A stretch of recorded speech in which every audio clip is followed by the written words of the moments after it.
Salmon, aka Diz, and this is the Force Always.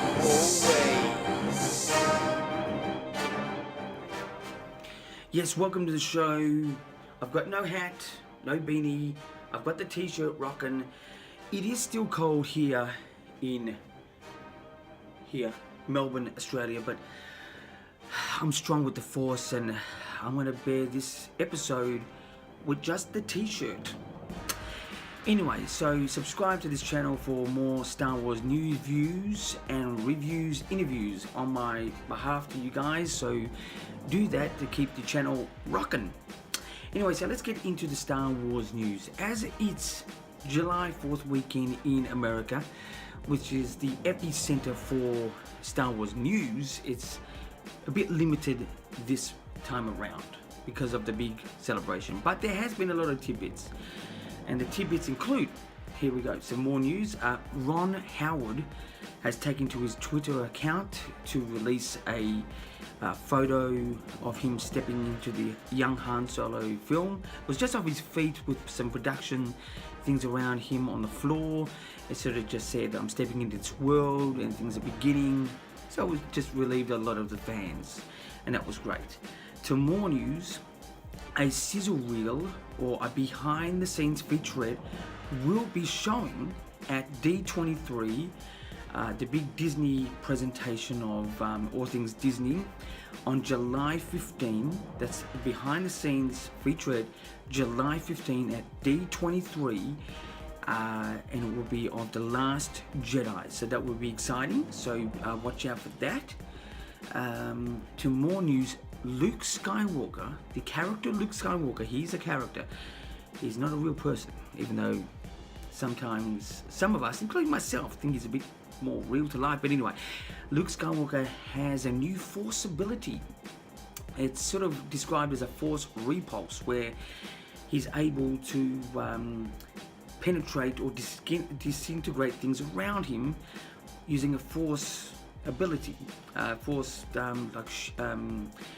thing, whatever you want to describe it, like a shield or a penetration to things outer and disintegrating. So let's hope if it's used in The Last Jedi, it's for the greater good rather than for the dark side. So that's a new an ability. It's been shown through a game at the moment. It is canon, so time will tell if it is used in The Last Jedi. To more news, Forces of Destiny, which is some cartoon shorts presented by the YouTube Disney channel. Forces of Destiny features the main females in Star Wars, old and new, and with little short cartoons of canon type stories, extension of stories that we know, but with a little bit more detail about it. 2 episodes have been shown so far. Anyway, so that's the news for this time around. There's only some tidbits there, but that's this week's Star Wars news. Let's get into the views. Now, my views are not predictions, it's story ideas. But this is an interesting story idea. It's to do with how to have the young Solo movie come out in May 2018 as it's scheduled still to this point.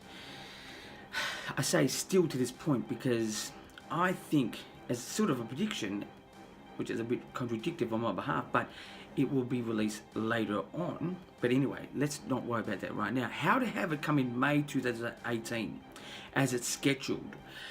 May 2018, Ron Howard needs to devote a lot of days and a lot of hours in that day to work at this, to get it released within a year. That will put a lot of toll on him and his family, and I think it would create another possibility of not getting it right for the Disney executives. So that's what it will take to get it released into May 2018. A lot of time, a lot of hard work. So do we really want someone else's life in disarray because of this? I don't think so. But how would you have it be released in December 2018. Well, you still have to work long and hard, but not as intense, as crazy as it being released in May. So you need to work a lot of hours in the day. You probably have less days and give more time to the family. So Ron Howard, being an A-grade director, I think deserves that. I think he deserves the release date to have come in December 2018. It will also give him more room to recreate the scenes that have been created by Lord and Miller for his own. As he's an A-grade director, this should be the Ron Howard movie, not the Lord and Miller movie / Ron Howard. I think that's what needs to be done. So that's my views this time around. Let's get into the reviews. The reviews this week is about The Forces of Destiny, the 2 episodes that have been dropped in the last couple of days to a week now. It's on the Disney YouTube channel. It's going to go on the Disney channel itself, the TV channel. But The Forces of Destiny have got 2 episodes. The first one was Sands of Jakku, and the second one was BB-8 Bandits. Both set in the Force Awakens time period. Both at the beginning of the Force Awakens period of the movie. That's episode 7, just in case you didn't know. It shows a lot of reminiscent scenes that we've seen in Star Wars before, like the stick going into the monster. It looked a bit Return of the Jedi with Luke, with the Rancor. BB-8 Bandits had a bit of a speeder chase along the desert. It was a bit Return of the Jedi when they were in the forest. The way that the speeders were bumping each other off and things like that. Look, it's good for the hardcore Star Wars fans to get any tidbits they can out of understanding more about the storylines. But really, this cartoon is designed for small kids. I personally think they're worth it. I think they're fun. They sort of extend on scenes, and having the real actresses carry out the lines as a cartoon really gives the cartoon integrity. I think it's fantastic. But really, you couldn't rate these pieces of work, artwork, more than 6.5 out of 10. Both of them get 6.5 out of 10. It sounds like a bad score, but it's not. It's just good. That's all you can rate it as, is good. It just keeps the fans happy, and kids, they get to understand a bit more and have some fun about Star Wars while we wait for the next episode to come out, or the next Star Wars story. Anyway, so reviews for this week, the 2 episodes that have been shown so far, which is Sands of Jakku and BB-8 Bandits, both get 6.5 out of 10. Check those out on the Disney YouTube channel. Okay, so let's get into the interviews. Interviews this time around is a 2Q interview. That's 2 questions I'm going to ask myself for you guys, and even the answer for myself. Anyway, so the interview questions this time around is D23 the right time and place to announce anything about the Han Solo movie so far? You know, with all the turmoil that it's gone through so far, firing of the directors, editors, getting a acting coach for Alden Ehrenreich, is it the right time and place? Yes. Put simply, yes. The fans need some sort of understanding of where this is right now. If they choose to delay it, this is the time and this is the place to announce that. So we are set on a journey to understand when this is coming out and the quality, what we should expect. Giving a film more time is more quality.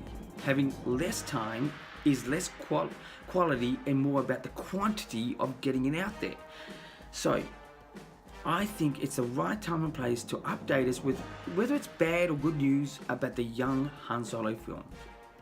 My second question is it the right time and place? That's D23. D23, is it the right time and place to announce the next Star Wars story or anthology film, whatever you like to call it?